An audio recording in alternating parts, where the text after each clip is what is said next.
maiwasan ni Maris na mapangiti nang matanaw na niya ang sasakyan ng kanyang nobyo na si Asher na nagpark sa harap ng bahay nila. "Babe!" Masayang sinalubong ni Maris ang lalaki na kakababa lang galing sa sasakyan. May dala itong bulaklak at paper bag na sa palagay niya ay pasalubong ng lalaki sa kanya dahil galing ito sa Boracay noong nakaraang linggo. "Hi, I miss you so much."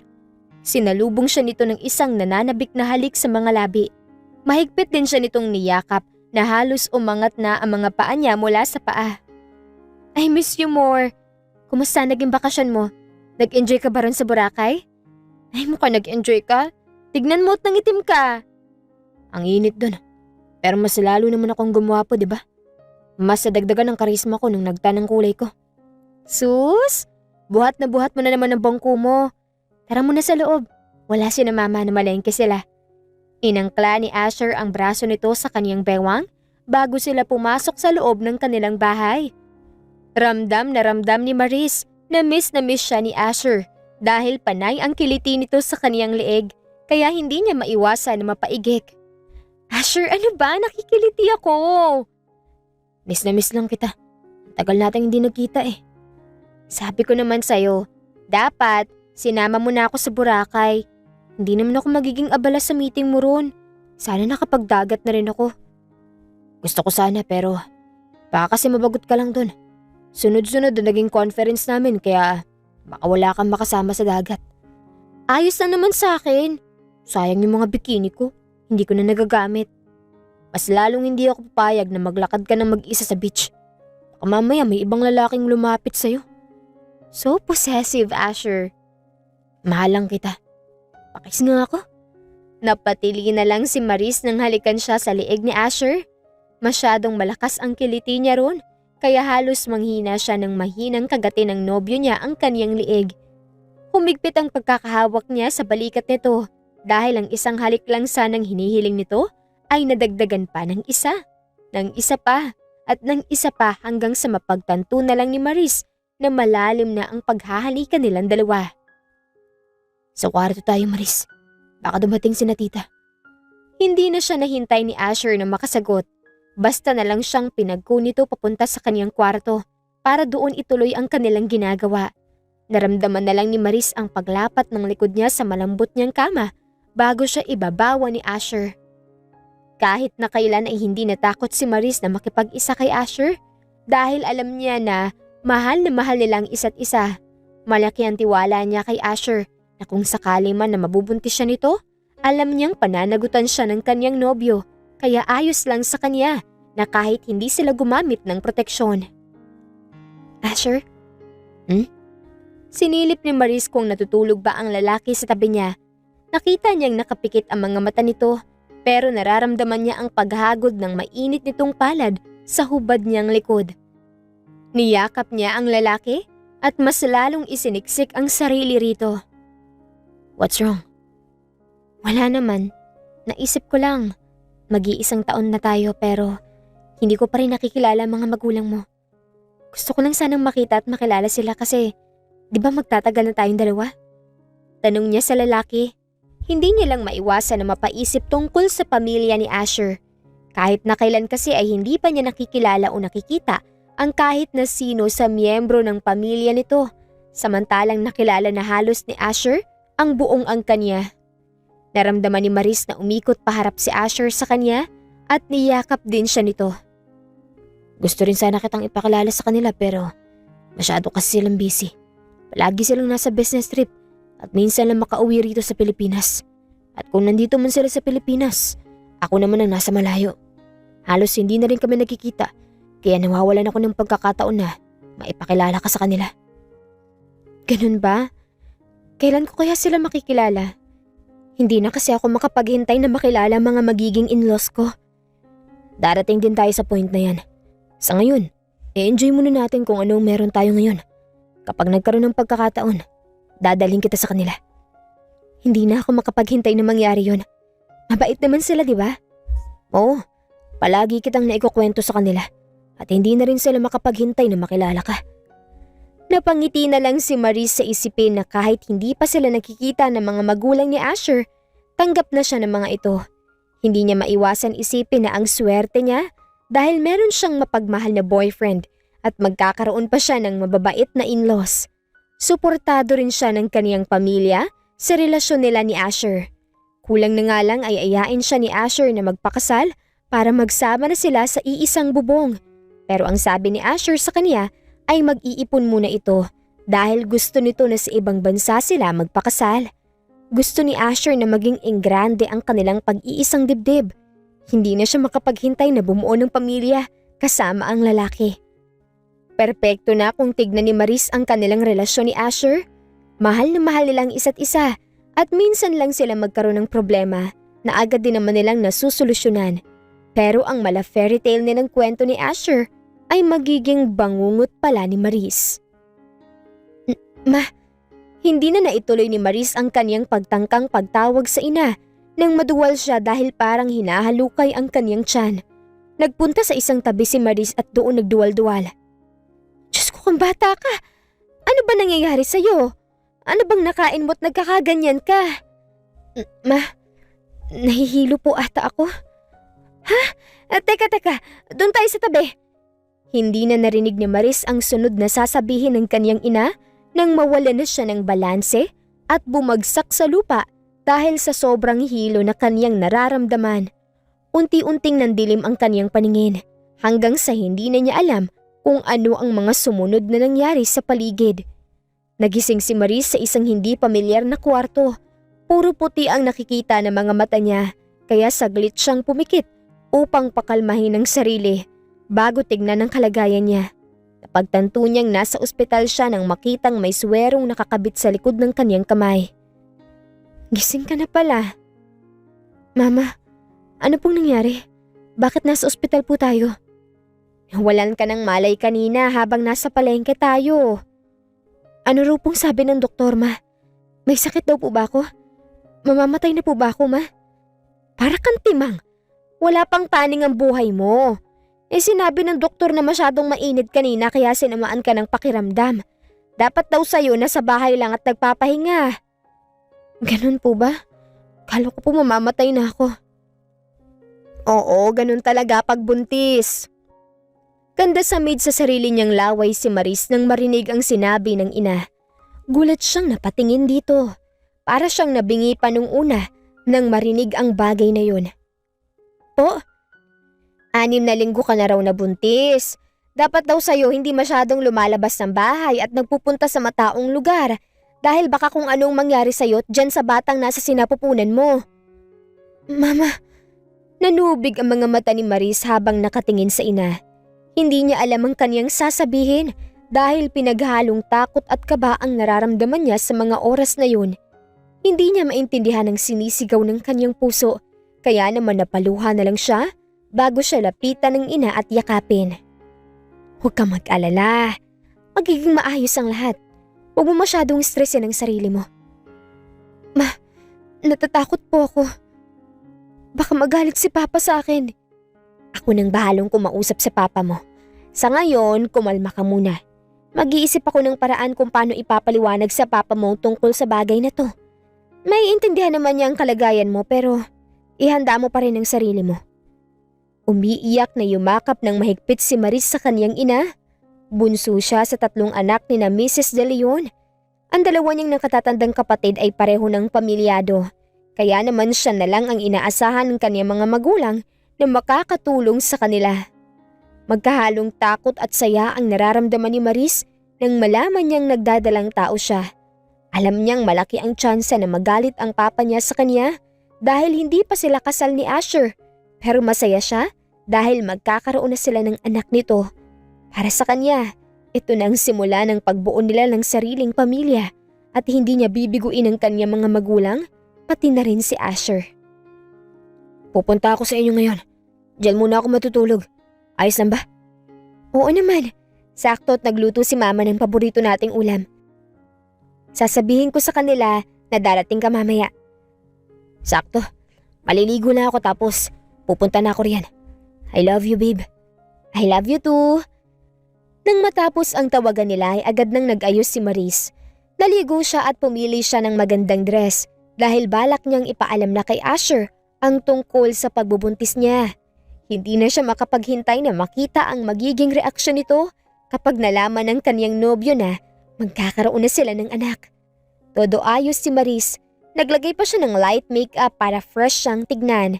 Medyo tumataba na kasi ang mukha niya at napansin niya rin na lumalaki na ang balakang niya. Kaya naman kailangan niyang maging presentable kahit na papaano. Nahinto lang siya sa pag-aayos nang marinig na niya ang busina ng sasakyan ni Asher sa labas ng kanilang bahay. "Maris! Nandiyan na ata si Asher! Pababa na po, ma!" Tinignan pa muna ni Maris ang kaniyang sarili bago nagmamadaling bumaba upang pagbuksan si Asher. Ngiting-ngiti si Maris nang makita na niya ang nobyo. "Babe!" "Ay, you look beautiful tonight." Anong meron? At ang ganda-ganda mo ngayon." "Wala lang. Masaya lang ako ngayon, kaya nag-ayos ako." "Nagpapaganda ka lang sa akin eh." "Uy, hindi ah. Pero medyo-medyo na rin.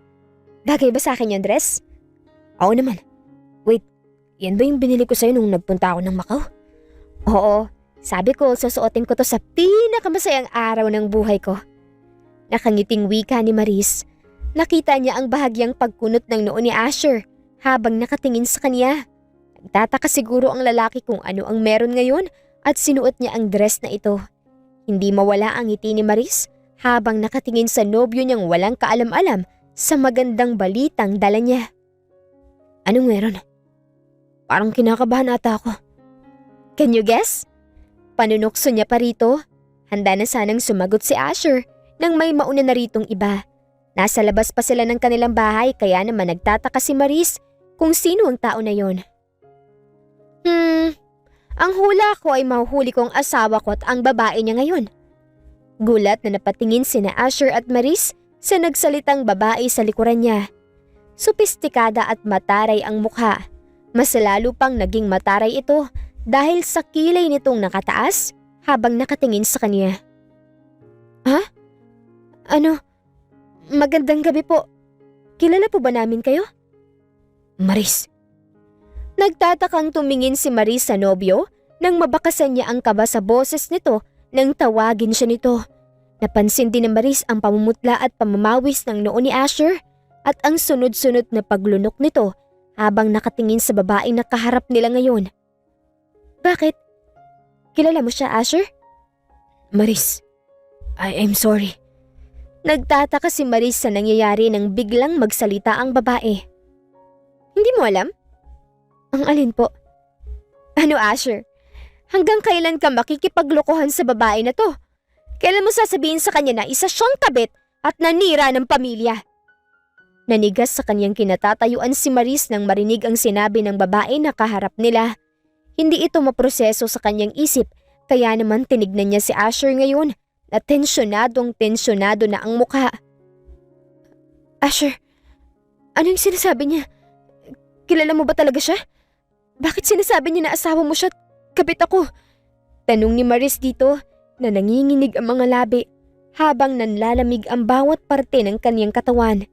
Pabilis din ng pabilis ang tibok ng kanyang puso dahil sa kaba at takot na lumulukob dito. "Maris, I'm sorry. Hindi ko sinasadya. Hindi ko alam." "Ano? Hindi mo alam na hindi kita mahuli?" "Please, Jane. Huwag kang maiskandalo rito. Nakakahiya." "Nahihiya kang mag-iskandalo ko rito? Samantalang hindi ka nahihiya sa ginawa mo? Napakakapal naman talaga ng mukha mo. Hindi ka na nahiya sa sarili mo.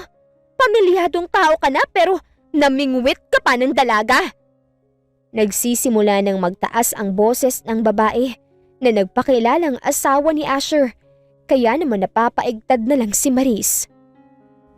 "You're disgusting, Asher. Hindi ka nag-iisip. Nandun yung mga anak mo sa bahay. Hinahanap yung presensya ng ama nila samantalang ikaw nandito at nagpapakabinata." That's not what you think, Jane. Ano pa bang hindi ko maintindihan sa nangyayari ngayon, Asher? Kitang-kita na ng dalawang mga mata ko at rinig na rinig ng dalawang tenga ko kanina yung pinag-uusapan niyo kanina. Kaya ano pa bang hindi magiging dahilan ko para tumalon ako sa konklusyon na itong haliparot na to ang kabit mo? Pwede bang kumalma ka muna? Nakakahiya kung maririnig ng ibang tao yung paghihimutok mo. At wala akong pakialam.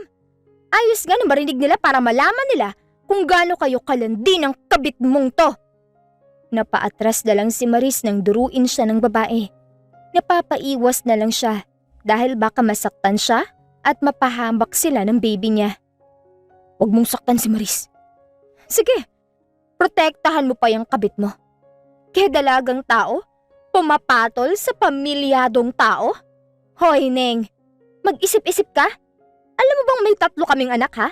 Alam mo bang nasira mo na yung pamilya namin dahil sa kaharutan mo? Pasensya na po. Hindi ko alam. Isa rin pala tong boba eh. Ano? Hindi mo sinigurado kung may sabit ba tong lalaki na to? Basta buka ka na lang nung nagkita kayo? Pakati ka rin pala eh. Sinabi kong tumigil ka na. Sinusubukan ni Asher na awatin ang asawa nito na gustong-gustong sugurin si Maris pero mukhang hindi pa rin papaawat ang babae at gustong-gusto siya nitong abutin. Bitawan mo ako, Asher. Kakalugin ko lang yung babae na yan para magising at matauhan sa kalandian niya. Ano bang ingay na yun, ha? Parang nagwawalang iskandalosang babae. Napatingin silang lahat sa pinto ng bahay ni na Maris nang lumabas mula ron ng mga magulang niya. Kaya naman mas nadagdagan ang takot na nararamdaman niya ngayon. Ano nangyayari dito? Papa. Nang marinig pa lang ang boses ng ama, ay halos nanginig na ang buong katawan ni Maris. Agad siyang napatingin kay Asher na ngayon ay namumutla na rin. Kayo ba yung mga magulang ng babae na to? Hoy, ayusin mo yung pananalita mo at nasa pamamahay ka namin. Wala akong pakialam kahit na nasa loob pa tayo ng bahay niyo. Ano ba, Jane? Umuwi na tayo. Hindi. Hindi ako uuwi hanggang hindi natuturuan ng leksyon ng mga makakate. Galit siyang binalingan ni Jane at muling dinuro. Kaya naman nagmamadaling lumapit ang kanyang ina upang protektahan siya. Hoy, babaita! Ayusin mo yung tabas ng dila mo at wag na wag mong sasaktan ang anak ko. Tama lang sa anak mo yan na malandi at makate. Alam niyo bang kabit niyang anak niyo, ha? Sinabi ba niya na nakasira yan ng pamilya at inagaw niyan si Asher sa amin ng mga anak namin? Ano? Anong sinabi mo? Hindi niyo rin talaga alam. Napangisi na lang si Jane bago siya nito tinignan. Punong-puno ng pandidiri at puot ang mga mata nito habang nakatingin sa kanya. I'm Mrs. Jane Guimaras, the legal wife of Asher Guimaras, na boyfriend pala nitong anak niyo. Oh, tama ang narinig niyo. Kasal na tong lalaki na to at may 3 na kaming anak. Kaya pala madalas lumayas to sa bahay namin. Kala ko trabaho lang inaasikaso. Yun pala, may tinatrabaho ng iba. Kung hindi ko pa sinundan ng magaling kanina, hindi ko matutunto ng pinaglalagyan ni Asher kapag umaalis to ng bahay. Diyos ko po. Napaluha na lang si Maris nang marinig ang mga sinabi ni Jane. Ngayon lang niya naintindihan ang lahat at para siyang unti-unting pinapatay habang iniisip ang lahat ng yun. Magpapaliwanag. Niligawan mo ko dahil lang sabi mo binata ka, Asher. Halos araw-araw mo akong pinupuntahan dito para umakyat ng ligaw. Kaya pinatuloy ka ni na mama dahil pursigido kang makuha ako, Asher. Pero ano to? Ano to nangyayari ngayon? Napahikbi na lang si Maris habang nakatingin kay Asher na punong-puno ng pagsisisi ang mga mata. Napasinghap na lang silang lahat nang may kamaong tumama sa mukha ni Asher dahilan para bumagsak ito sa lupa. Ilang ulit kong tinatanong sa iyo kung seryoso ka ba sa anak ko at ilang beses mong sinasabi na paninindigan mo to. Paano mo paninindigan yan kung sarili mong pamilya hindi mo kayang panindigang? Wala kang kwenta? Paniwalang-paniwala kami sa kwento mong dipungal ka na mapagkakatiwalaan ka. Lumayas kayo sa pamahay namin. Hindi namin kailangan ng tulad mong halangang bituka. Baboy! Umalis na kayo rito. Habang nakakapagtimpi pa ako, hindi niyo gugustuhin na masasagad ang pasensya ko dahil kahit na ako, hindi ko nakikilala ang sarili ko. Layas!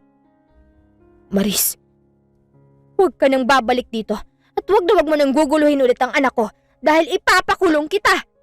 Ipapakulong ko rin yung anak niyo dahil mga agaw yan. Malandi! Dapat dyan naghihimas ng rehas. Hoy, babaeng iskandalosa! Manahimik ka na at iuwi mo na yung asawa mo. Itago mo sa ilalim ng saya mo kung gusto mo. Isaksak mo yan sa maitim mong singit, leche ka.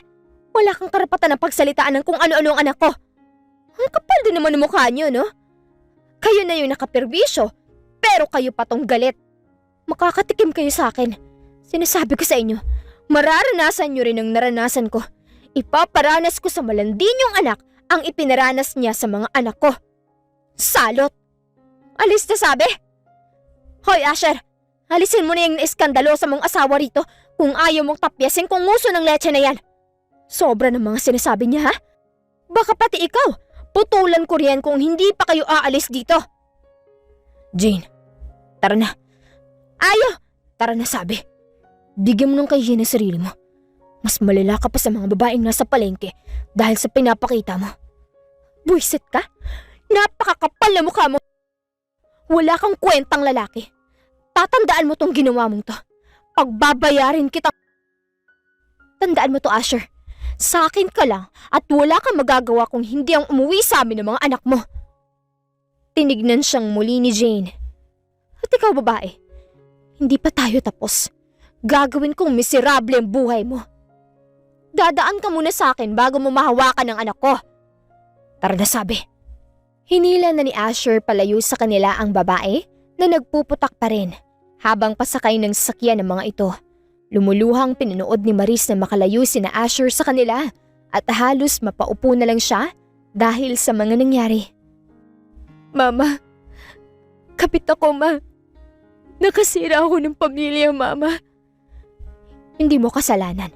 Wala kang kasalanan dahil sinabi ng magaling na lalaki na yon na binata siya. Huwag mong sisihin ang sarili mo, Maris. Hindi mo kasalanan ng mga nangyari. Biktima ka lang din, anak. Ma, baka ipakulong ako ng asawa ni Asher. Ayoko makulong, ma. Papakulong ka talaga ng babae na yun. Ricardo, ang bibig mo. Bakit? Ilang beses ko nang sinabi sa inyo na hindi magandang kutob ko sa lalaki na yun. Pero sumigi pa rin kayo at sinuportahan mo pa yung anak mo. Tignan mo nangyari ngayon. Kasalanan mo nangyari.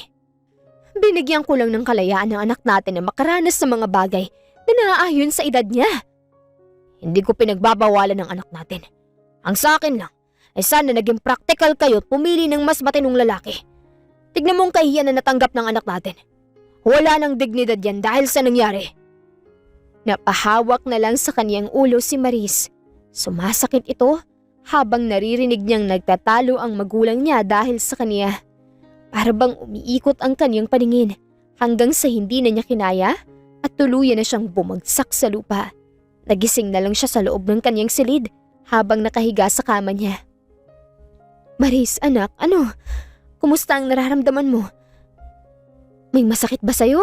Gusto mo ba dalhin ka namin ng papa mo sa ospital? Hindi na po, ma. Ayos lang po ako. Diyos ko po, mapapatay ko talagang lalaki na yun kapag bumalik siya rito.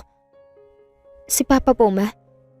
Tanong niya nang hindi niya makita ang ama sa loob ng kanyang kwarto. Napansin ni Maris na naging mailap ang mga mata ng kanyang ina dahil sa naging tanong niya. Ma, alam na po ni papa? Oo, nalaman na ng papa mo na buntis ka at galit na galit siya. Hindi sa'yo, kundi sa sarili niya. Sinisisi niya ang sarili niya sa mga nangyari ngayon. Galit na galit din siya kay Asher at ipapakulong niya raw ang lalaki na yun. Ma, baka mapahamak pa kayo ni Papa ng dahil sa akin. Ayos lang, anak. Wala kaming kinatatakutan ng Papa mo.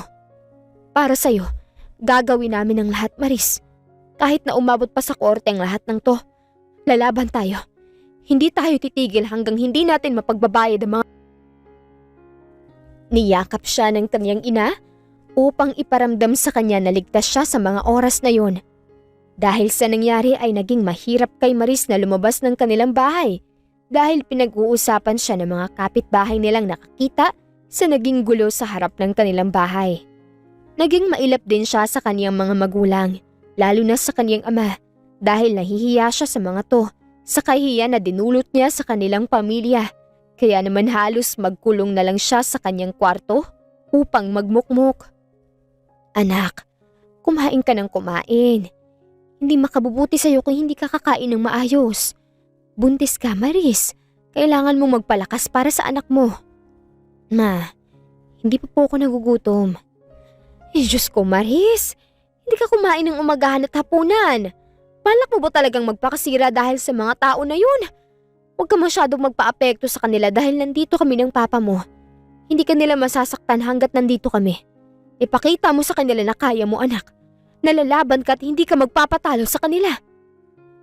Napaluhan na lang muli si Maris dahil hanggang ngayon, nasasaktan pa rin siya. Hindi niya matanggap sa kanyang sarili na wala na talaga si Asher sa kanya at isa siyang kabit. Hindi niya magawang patawarin ang kanyang sarili. Magpalakas ka, Maris. Gumagawa na ng paraan ng papa mo para maturuan sila ng leksyon. Ginagawa namin ang lahat para sa'yo. Kaya sana, tulungan mo rin ang sarili mo, anak. Natatakot ako, ma. Nakikita ko sa social media na makukulong daw ang mga kabit. At nakikita ko na nagpo-post si Jane tungkol sa akin, ma. Pinapahiya niya ako sa social media. Umiiyak na yumakap si Maris sa ina. Takot na siya dahil pakiramdam niya ay buong mundo na ang humuhusga sa kanya kapag lumabas siya sa kanilang bahay dahil sa mga post na ginawa ni Jane tungkol sa kanya. Hoy mga salot! Lumabas kayo yan! Nagulat sina Maris nang marinig nila ang boses ni Jane sa labas ng kanilang bahay. Nagmamadaling sumilip ang kanyang ina sa bintana para tignan ito. Mama, nandyan po siya. Hindi talaga nadadala ang leche na to. Sandali nga at bababain ko tong hinayupak na to. Dito ka lang, dahil wala ang papa mo. Ako na lang ang haharap sa babae na yon. Hindi na nagawang mahabol ni Maris ang ina dahil nanakbo na ito palabas ng kaniyang kwarto. Labis ang takot na nararamdaman niya habang naririnig ang galit na boses ni Jane sa labas ng kanilang bahay. Pero nag-aalala rin siya sa kaniyang ina. Kaya naman kahit na nanghihina ay lumabas si Maris para sundan din ang kaniyang ina. Maninira ng pamilya! Lumabas kayo riyan at ilabas niyo ang tapang niyo mga lintik kayo! Hoy, hindi ka pa rin ba titigil ha? Sinabi ko na nga wag na kayong babalik dito at lubayan niyo ng anak ko. Hindi ka pa ba naligayahan sa pag-post ng kung ano-ano sa social media tungkol sa anak ko ha? Yan, nakikita niyo ba yan? Yan ang nanay ng malanding babae na sumira sa pamilya namin. Nanlaki ang mga mata ni Maris nang makita niyang may hawak na kamera si Jane at naka-video ito habang nakatutok sa mukha ng kanyang ina. Lakas ng loob, di ba? Sila na nga tong nakapirwisyo. Sila pa tong matatapang at malalakas ang loob. At para saan naman ang video? Para ipahiya kami? Hala siya! Ay kung dyan ka masaya. Pero siguraduhin mo lang na kaya mong panindigan yung pinagagawa mo ha.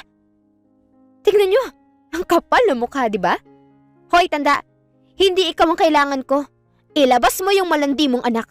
Siyang kailangan ko para ipakita sa buong mundo kung gaano siya kakati at dapat iwasan. Aba! Hoy! Ipapaalala ko lang sa'yo na pagmamay-ari namin ang tinatapakan mo ngayon. Pwedeng-pwede ka namin kasuhan sa pinagagawa mong yan. Trespassing ka! Ay go! Gusto niyo bang umabot pa tayo sa korte? Sige, hindi ko kayo uurungan. Aray ko! Ano ba? Halos masubsob si Maris kasilip sa pinto nang marinig niyang sumigaw si Jane na para bang nasasaktan ito. Nangunot ang noo niya nang may lalaki na nakatayo sa harap nito habang hawak-hawak ang kamera na dala nito. Hoy! Ibigay mo nga sa akin yan! Taking videos of someone without their consent is punishable under the Anti-Photo and Video Voyeurism Act, RA 9995, the Cybercrime Prevention Act, RA 10175, and the Data Privacy Act, RA 10173. While entering another person's home or property without permission is considered trespassing under the revised penal code. Articles 280 to 281. Both acts are violations of privacy and rights, and anyone caught doing them may face criminal charges. Napaawang na lang ang mga labi ni Maris habang pinapanood ang lalaki na basahan ng mga Republic Act si Jane na natameme bigla dahil sa daming sinabi ng lalaki habang kinakalikot ang kamera nito. Now tell me, kapag umabot tayo sa korte, kaya mo bang manalo laban sa amin? Ngayon pa lang, ang dami mo nang nilabag sa batas. Baka mabaliktad ka at ikaw pang makulong. Sino ka ba? Kala mo ba? Matatakot mo ako sa ginagawa mong yan? Hoy! Kaya rin kitang kasuhan. I'm not scaring you. I'm just telling you kung ano mga kakaharapin mong kaso dahil sa ginagawa mo ngayon. Balita ko kinausap ka na ng mga tao rito na huwag ka nang babalik dito. But look, what you have done. You're invading their privacy and you're sharing it on social media without their consent. Sino sa palagay mong mas malala ngayon? Hindi nakapagsalita si Jane at nakatingin lang ito sa lalaki na nasa harap nito. Mukhang nasindak ito at napaatras ng ilang ulit. Ano ka ngayon? Ilabas mo yung tapang mo kanina. Babalik ako. Tandaan nyo yan. Tawagin nyo na ang lahat ng santo na kilala nyo dahil ipapakulong ko kayo. Kuhanin nyo ng pinakamagaling yung abogado dahil sa korte tayo maghaharap-harap. Shh, hindi na kailangan yan because there are lawyers here. I'm Attorney Nico Ledesma and I hope we will see each other in court. Wala akong pakialam. Matatalo ko kayo. Tandaan nyo yan. Hindi ako titigil hanggat hindi ko natuturuan ng leksyon ng haliparot na babae na yon. Tanga, mas malala ka sa anak ko. Iskandalosa. Nagmarat siya na paalis si Jane, kaya naman nagmamadaling lumabas si Maris para puntahan ang kanyang ina. Ma, ayos ka lang po ba? Sinaktan ka po ba ni Jane, Mama? Bakit ka lumabas? Di ba ang sabi ko sa'yo sa loob ka lang? Nag-alala lang po ako sa inyo, Ma. Nako, huwag ka nang mag-alala. Dahil nandito ng abogado natin. Ito, tignan mo siya. Nakikilala mo ba yung lalaki na yan? Iniharap siya ng kanyang ina sa lalaki na nakatayo at matamang nakatingin sa kanyang harap. Tumaas ang isang kilay nito habang nakatingin sa kanya. Nangunot ang kanyang noo habang tinititigan niya ang mukha ng lalaki dahil parang pamilyar ang mukha nito sa kanya. Nako, hindi mo na naaalala no? Gwapong-gwapo na kasi at abogado na ngayon. Ma, sino ba yan? Si Nico, yung inaanak ng papa mo. Madalas dito sa atin niya nung bata pa kayo dahil palaging wala ang mga magulang niya kaya iniiwan mo na siya sa atin. Namilog ang mga mata ni Maris nang maalala ang tinutukoy na tao ng kanyang ina. Gulat na napatingin si Maris sa lalaki na kaharap nila ngayon. Nico? Ikaw na ba yan? Maris, what happened to you? Hindi maintindihan ni Maris ang kanyang gagawin nang makilala niya ang magiging abogado nila. It was his childhood friend, Nico Ledesma. Hindi niya inaakala na ang dating uhugi na bata ay magiging isang makisig na abogado. Nahihiya tuloy siya para sa kanyang sarili dahil pakiramdam niya wala pa rin siyang nararating sa kanyang buhay kahit na halos magkaedad lang sila ni Nico. Hindi namin alam na may asawa at anak na yung si Asher nung niligawan niya tong dalaga namin. Kaya pinatuloy namin sa bahay dahil mukhang porsigidong makuha si Maris. Ang kaso, may sumugod na babae rito. Yun bang babae kanina? Yun ang misis ni Asher at nung nalaman na si Maris ang kinakalantari ang babae ng asawa niya, aba, hindi na tinigilan ng anak namin na guluhin at takutin. Hanggang sa social media kamo ay nagkakalat yung babae na yun. I see. Ang batas na adultery ay gumagana lang kapag alam ng kabit na may asawang partner niya. Pero base sa kaso ni Maris, malinis ang side niya at walang mahahabol ang legal wife sa kanya. Instead, Jane Guimaras will face a lot of criminal charges. Yun! Buti nga sa babae na yun. Parang nakahinga ng maluwag si Maris nang marinig ang sinabing yun ng kanyang kababata. Gagawin natin ang lahat, Nico.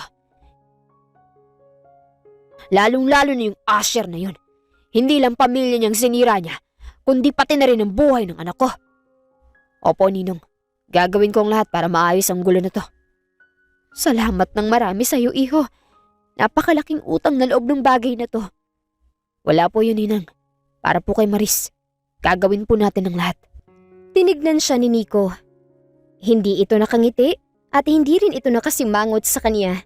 Basta ay kalmado lang ang mukha nito at para bang may laman ang bawat tingin nito sa kanya na hindi na lang niya pinagtuunan ng pansin. Ang mahalaga sa kanila ngayon ay malilinis na ang kaniyang pangalan sa publiko at muli nang matatahimik ang buhay niya habang ipinagbubuntis ang anak niya. Kahit na unti-unti nang humuhupa ang issue niya, hindi pa rin nagagawang lumabas ni Maris dahil natatakot siya na baka nasa paligid lang nila si Jane at inaabangan siya. Pwede mo namang gawin ang mga bagay na nakasanayan mong gawin. Mamasyal ka sa park kung gusto mo. Pumunta ka sa mall if you feel going there. No one will stop you, Maris. Napatingin si Maris sa kanyang kababata nang magsalita ito. Simula nang hawakan ni Nico ang kaso niya, madalas na ito sa bahay nila para na rin bantayan sila kung susugod man ulit si Jane dahil madalas na wala ang kaniyang papa sa bahay.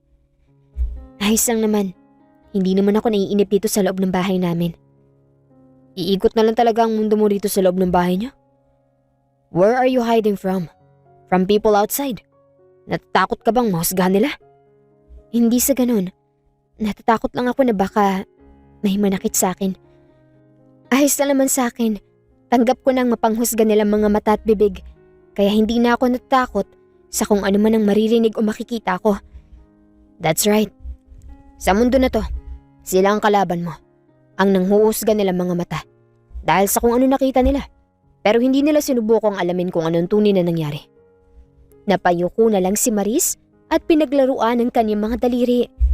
Close naman sila ni Nico kahit nung mga bata pa lang sila. Aminin man niya o sa hindi, naging malapit ang puso niya sa lalaki nung nandito ito sa bahay nila. Itinuring kasi siya nitong nakababatang kapatid at ngayon ay nahihiya siya na sa ganitong sitwasyon siya nakita ulit ni Nico matapos ng halos ilang taon. Maupo ka muna. Magkwentuhan tayo. Wala ka bang trabaho sa firm niyo?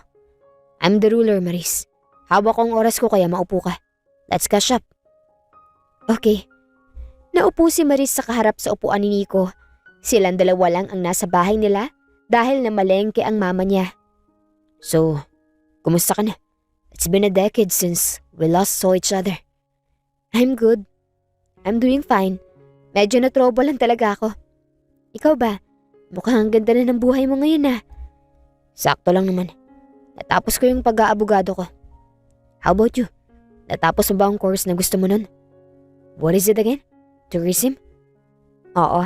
Nakapagtapos naman ako ng pag-aaral ko. Flight attendant na ako pero hindi pa ako nakukuha sa ina-applyan kong airline. Anong airline ba ang gusto mong pasukan? Baka matulungan kita. You know, I can pull some strings. Ako hindi na. Baka hindi na rin kasi ako makapagtrabaho nito. Why? Because of that woman?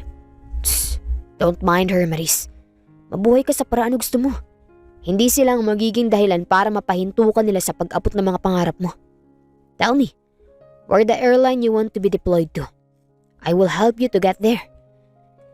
Hindi sa ganun, Nico.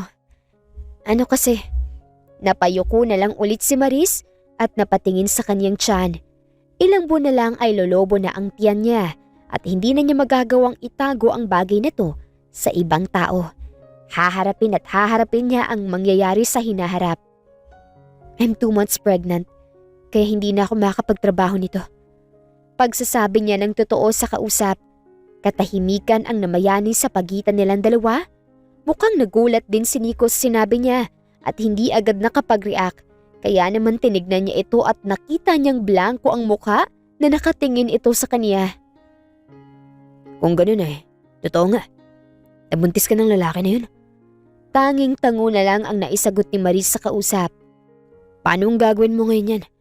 Alam niya na bang tungkol sa pagbubuntis mo? Hindi.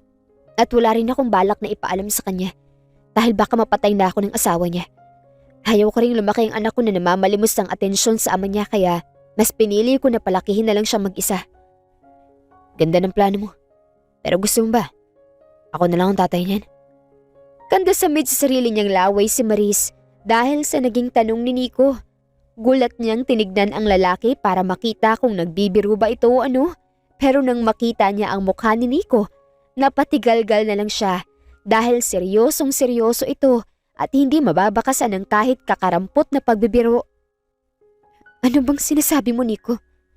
Ako na lang ang tatay niyan. Payag ako. Total, wala pa rin naman akong girlfriend. Hindi ganun kadaling iniisip mo, Nico. I mean, this is not yours. Hindi galing sa yung bata na to kaya magiging mahirap para sa'yo kung… Maris, I'm willing. Kaya kong panindigan yung bata na nasa sinapupunan mo. At kahit na hindi sa akin yan, kayang-kaya kong ituring yan ng sariling akin kung papayag ka. I respect your decision. Napatutop na lang si Maris habang tinitignan si Nico. Hinihintay niyang bawiin ito ang mga sinasabi nito pero halos kumawala na ang kanyang puso ay hindi pa rin binabawi ni Nico ang mga pinakawalang salita nito. 10 years but you're still the one. Sinabi ko sa'yo noon na mag-aaral lang ako at babalikan kita pero mukhang hindi mo na ako nahintay. Pero ngayon, nandito na ulit ako. Handa akong pangatawanan ng responsibilidad para sa batang nasa sinapupunan mo. Nico, nakalimutan mo na ba? Ang sabi ko sa'yo, papakasalan kita. Kaya nagporsige akong maging isang abogado para kapag nagkita ulit tayo, may pagmamalaki na ako. I'm a year late but I can get you, Maris. Kaya kong tuparin ang mga pangako kong yun dahil ikaw pa rin naman. Bigyan mo lang ako ng pagkakataon at pinapangako ko sa'yo na ipapakita ko sa'yo kung ano talaga ang tunay na pagmamahal. Dahil sa nangyari sa pagitan nila ni Asher, nagkaroon na ng takot sa puso ni Maris na baka maulit na naman ang nangyari na yun kapag sumugal siya ulit. Kahit nakilala niya si Nico, hindi pa rin niya maiwasan na matakot sumubok ulit. Kahit na nakikita niya ang dedikasyon sa mga mata ng lalaki, hindi pa rin mapalagay ang kaniyang kalooban sa hindi niya malaman na dahilan. At kahit na muling nagliyab ang nararamdaman niya para kay Nico, hindi niya pa rin magawang ipagkatiwala rito ang magiging kinabukasan niya at ng anak niya. Check up mo ngayon.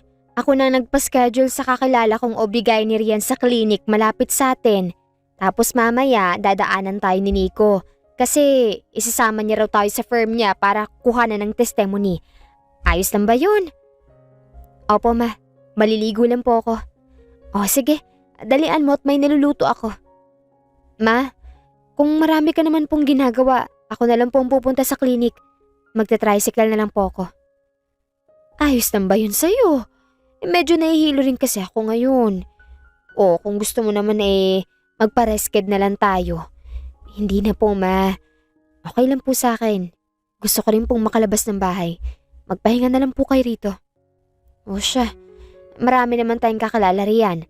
Hindi ka naman siguro mapapahamak dyan. Tawag-tawagan mo na lang ako, okay? Okay po ma. Magpahinga na po kayo riyan. Matapos mag-usap, ay naligo na si Maris para maghanda sa pagpunta sa klinik. Gusto niya rin malaman ang kalusugan ng bata sa kanyang sinapupunan. Kaya naman pumayag na siya sa sinabi ng kanyang mama at nagpa-check up na. Nang makapagbihis ay lumabas na siya ng bahay nila at naglakad papunta sa klinik. Pakiramdam ni Maris ay pinagmamasdan siya ng mga tao sa kanyang paligid at pinag-uusapan habang naglalakad siya. Kaya nanatili lang siyang nakayuko at hindi tumitingin sa kahit na kanino. Ang nasa isip niya lang ng mga oras na yon ay ang mga sinabi ni Nico sa kanya na pwede siyang mabuhay ng normal at gawin ang mga bagay na ginagawa niya noon. Mukhang healthy naman si baby. Active rin ang heartbeat niya at magandang pagbibigay mo ng nutrients kay baby. Bibigyan na lang kita ng mga vitamins sa kailangan mong inumin para mas lalo kayong maging healthy. Salamat po, Doc. Nakahinga ng maluwag si Maris nang marinig ang magandang balita mula sa kanyang OB-GYN. Nang makuha niya ang mga vitamins, ay may ngiti sa mga labi na lumabas ng klinik si Maris pero nawala ang ngiti na yun nang may makita siyang pamilyar na sasakyan na huminto sa harap niya. Aatras pa lang sana siya nang bumaba na ron ang isang sopistikada na babae. Nakataas na agad ang mga kilay nito sa kanya kaya naman napalunok na lang siya. Iiwas na sana siya nang matigilan siya dahil sa lalaki na bigla na lang lumitaw sa tabi ng babae na ngayon ay todo kapit sa braso ng lalaki. Maris, anong ginagawa mo rito? Hindi ito pinansin ni Maris at lalagpasan na sana niya ang mga ito nang mahawakan ni Jane ang braso niya at padarag siyang pinaharap dito. Anong ginagawa mo rito? Galing ka ba sa loob ng klinik? Ano bang pakialam niyo kung galing ako sa loob ng klinik? Hindi ako nakakakita ng dahilan para sagutin yung mga tanong niyo. Matapang ka rin pala. Manang-mana ka sa nanay mong bungangera. Nagpantig ang tenga ni Maris, kaya naman padaskol niyang binawi ang kanyang braso at hinarap ng tuluyan sa Jane. Papayag akong tawagin mo ko ng kung ano-ano. Pero wag mong idadamay rito ang mama ko. Kung may bungangera dito, ikaw yon. Iskandalosa ka? Aba ano? Papalag ka ba sa akin? Jane, tumigil ka na. Hindi tayo nagpunta rito para makipag-away. Lubayan mo ako, Asher.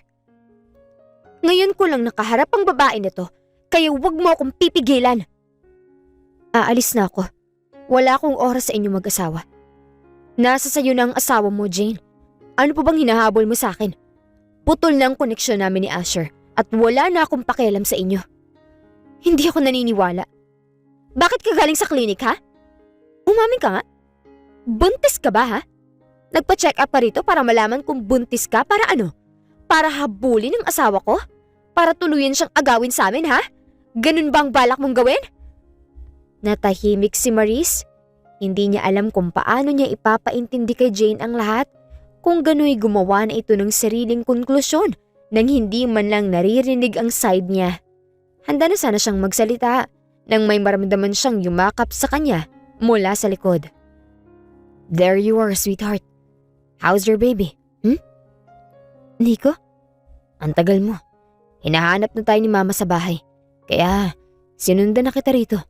Mukhang sakto ang dating ko dahil may nanggugulo na naman sa mag-ina ko. Buntis ka, Maris. Narinig mo na. Huwag mo nang kausapin ang asawa ko. What? Bakit na parang gulat na gulat ka? Maris is single and we're childhood friends. And I'm the father of the baby in her womb. Nico, tara na. Umuwi na tayo. Hinila na ni Maris ang lalaki na mukhang walang balak na tigilan sina Asher. Ayaw niyang pati ito ay maipit sa gulo nila at hindi na rin niya matagalan ang pinagsasabi nito. Nahihiya siya na tinatawag siya ditong asawa. Anong ginagawa mo ron? Get in my car. Mainit. Baka papawisan ka. I'm asking you, Nico. Bakit ka nandun? Pinasundo ka ni Ninang. At buti na lang, dumating ako sa tamang oras. Dahil kung hindi, baka kung ano nang ginawa sa'yo ng mag-asawa na yun. Sana hindi mo na pinatulan si Asher. Baka kung ano pang gawin niya sa'yo. I don't care. Haharapin ko siya para ipamukha sa kanya na wala na siyang babalikan. From now on, I'm the father of that child, Maris. Para hindi ka naguluhin ng lalaki na yun. Nico naman. I'll protect you and our child. Kaya, pasok na po sa kotse at tirik na tirik ang araw. Baka magreklamo ng baby natin. Nanubig na lang ang mga mata ni Maris habang pinapakinggan si Nico. Hindi niya maiwasan na mapasinghot habang nasa loob ng sasakyan nito. Dala na rin siguro ng pagbubuntis niya, kaya naman nagiging emosyonal siya. Kumusta na ang kaso ni Maris, Nico? Ninong, everything went smoothly. Umaayon sa atin ng lahat dahil matitibay ang ebidensya na hawak natin. Mabuti kung ganun. Kailan daw natin maipapakulong mga tao na yun? Malapit na po, Ninang. Basta po, baka paglabas na ng warrant of arrest ay maaaresto na silang mag-asawa. Magandang balita yan. Tatahimik na ulit ang buhay nitong anak namin at ng apo namin. Hindi ba pwedeng bilisan ang paglabas niyan at excited na akong mabuhat ang apo ko? Pa, magtatatlong buwan pa lang po ang tiyan ko. Kaunting hintay pa po. Kapag lumabas na po ang baby ni Maris, baka po pwede ako maging tatay niya. Nico? Pinamulahan si Maris dahil sa pagiging prangkahang magsalita ni Nico, lalo na at nasa harapan nila ang mga magulang niya. Baka kung ano pa ang isipin ng mga ito, kaya naman halos magpalamo na siya sa lupa dahil sa sobrang hiya. Tawa ng kanyang ama ang pumuno sa kanilang pandinig. Nico, iho, alam mo ang pinanggalingan ng anak ko. Kaya gusto ko munang magpahinga yan sa mga lalaki. Kahit na malaking tiwala namin sa'yo, ibang usapan pa rin ang sinasabi mo. Malaking responsibilidad yan kaya mag-isip ka. Desidido po ako, Ninong. Pero okay lang naman po sa akin na maghintay. Naiintindihan ko po. Pero kung sakali man po na dumating yung oras na pwede na, sana'y payagan niyo ako na paghirapan si Maris. Pati po magiging anak namin. Hindi kami ang dapat tanungin mo riyan, Nico. Si Maris, desisyon niya pa rin ang masusunod dahil siya ang makakasama mo. Ano? Papayag ka na ba? Instant daddy na to ng anak natin. Napasampal na lang si Maris sa kaniyang noo dahil inaangkin na talaga ni Nico ang bata sa sinapupunan niya at mukhang hindi na niya mapipigilan ang lalaki. Babalik ka ulit bukas? Oo naman. Araw-araw mo na ako makikita. Kaya wag mo na ako masyadong mamiss. Nasobrahan ka na siguro sa pagdala ng mga kaso dahil nasobrahan ka na sa confidence. Hindi ko na ma-reach. Just stating the fact, Maris. Sige na, umuwi ka na. Lumalalim na ang gabi. Sige na, pumasok ka na. Uuwi na ako. Tss, ito lang ang bahay ko. Ikaw malayo pa, kaya mauna ka na. Okay po, buntis. Pag alis ko, pumasok ka na rin. Tinignan pa siya ni Nico na parang may gustong sabihin, pero ngumiti na lang ito sa kanya at naglakad papunta sa kotse para umalis na. Pinanood ni Maris na makaalis ang sasakyan ni Nico hanggang sa hindi na niya ito makita. Babalik na sana siya sa loob ng kanilang bahay nang bigla na lang sumulpot si Asher sa likod niya. Ganun mo na lang ako kabilis ipagpalit. Bakit, Maris? Hindi mo na ba talaga ako mahal? Napaigtad si Maris at muntik nang mawala ng balanse nang umatras siya. Anong ginagawa mo dito, Asher? May gusto lang akong kumpirmahin. Ano yun? Napalunok na lang si Maris dahil sa kaba. Tumanaw siya sa kanilang bahay at napansin niyang nakapatay na ang ilaw sa loob. Senyalis na natutulog na ang kaniyang mga magulang. Yung pinagbubuntis mo, sa akin yan, di ba? Hindi, Asher. Nagkakamali ka. Hindi mo anak ang bata na to. Bullshit, Maris. Huwag na tayong maglokohan dito. Alam ko na sa akin yan. Kahit na magpa-DNA pa tayo ngayon. Sigurado ako na magmamatch sa akin yan. Umalis ka na. Dahil baka mag-iskandalo naman ang asawa mo rito. We are done, Asher. Tapos na tayo dahil sinira mo na ako. Sinira mo pati ang pamilya mo kaya umalis ka na dahil wala ka nang mapapala sa akin. Handa na sanang pumasok sa loob ng bahay si Maris nang hawakan ni Asher ang kaniyang braso at bigla na lang siyang halikan nito. Sa gulat ay naitulak niya ito at nasampal. What was that, Asher? Nababaliw ka na ba talaga? You have a family, Asher. May mga anak ka na naghihintay sa pag-uwi mo. Tapos hahalikan mo ako? Where's your brain, Asher? Gusto ko lang sabihin sa'yo na ikaw ang mahal ko at ikaw ang pipiliin ko. Handa akong iwan si Jane para sa'yo, Maris. Kaya ko silang talikuran, lalo na't magkakaanak na tayo. I can do that for you, babe. You're crazy, Asher. Baliw ka na. Naririnig mo pa bang sarili mo? Naiintindihan mo bang sitwasyon natin ngayon? Pamilyado ka ng tao at may mas nauna na sa akin. Hindi na kita kailangan dahil kaya ko. Kaya kong magpakaama sa magiging anak ko. Kaya umalis ka na sa harap ko bago pa ako tumawag ng pulis para ipadampot ka. No, please, Maris. Come with me. Akong piliin mo at pinapangako ko sa'yo na ibibigay ko sa'yo lahat. Gagawin kitang reyna, kaya sa akin ka na lang sumama, Maris. Ako, ikaw, at ang magiging anak natin. Titira tayo sa malayo at hindi natin sila isasama. Ayoko. Hindi ako sasama sa'yo. Umalis ka na at huwag ka na magpapakita ulit sa akin, Asher. Stay away from me! From us! From my family! No, hindi ako papayag na mapunta ka sa lalaki na yun. You're mine, Maris. Sa akin ka lang at walang pwedeng ibang makakuha sa'yo. Kaya sama ka sa akin, sa ayaw at sa gusto mo. No! Hindi na naituloy ni Maris ang kaniyang sasabihin nang muling ang kinini Asher ang kaniyang mga labi. Sa pagkakataon nito ay marahas ang bawat paggalaw ng mga labi nito na halos nasasaktan na siya at nalalasahan na niya ang dugo sa kaniyang bibig. Ano ba, Asher? Nasasaktan na ako! Aalis tayo rito. No, I will not come with you. Bitawan mo ako! Wala kang ibang magagawa kung hindi ang sumama sa akin, Maris. Tulong!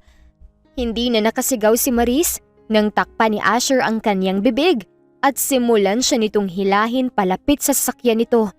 Nagpupumiglas siya at pilit na kumakawala sa pagkakahawak ni Asher pero masyadong malakas ang lalaki. Nanghihina na ang kanyang katawan, kaya naman napaluha na lang si Maris at tahimik na nagdasal na sana may dumating na saklolo para sa kanya. Kung sasama ka sa akin, hindi ka na masasaktan, Maris. Huwag kang mag-alala dahil magiging magandang buhay natin ang tayong dalawa lang. Tama ang pakiramdam ko.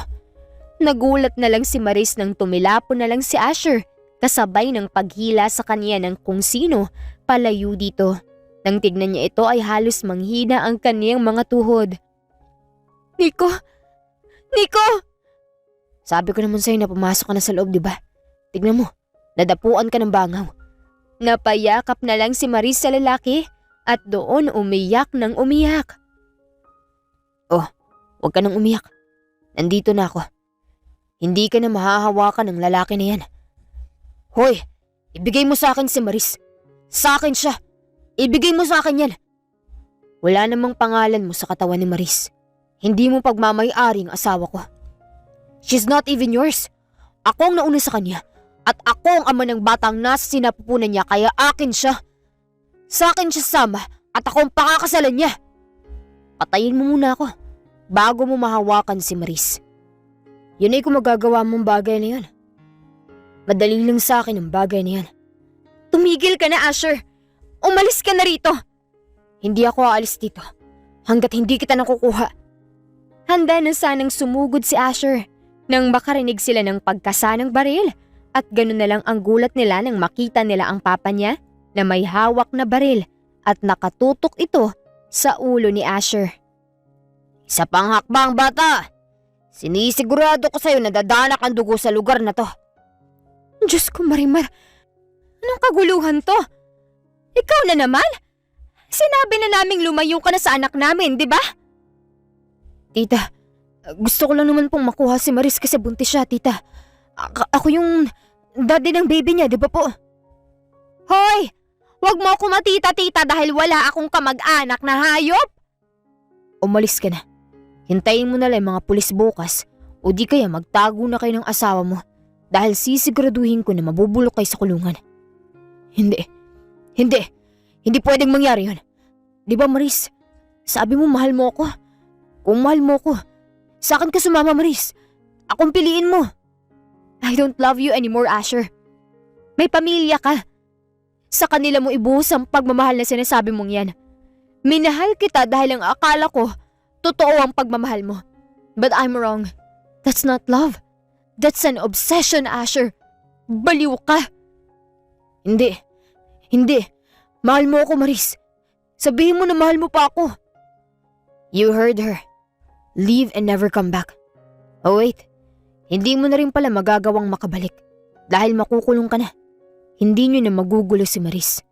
And you should trust my words. Kahit nakuhanin nyo pa ang pinakamagaling na abogado sa buong Pilipinas.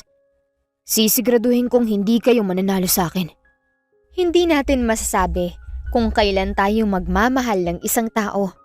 Hindi rin natin malalaman kung kailan tayo masasaktan ng dahil sa pag-ibig.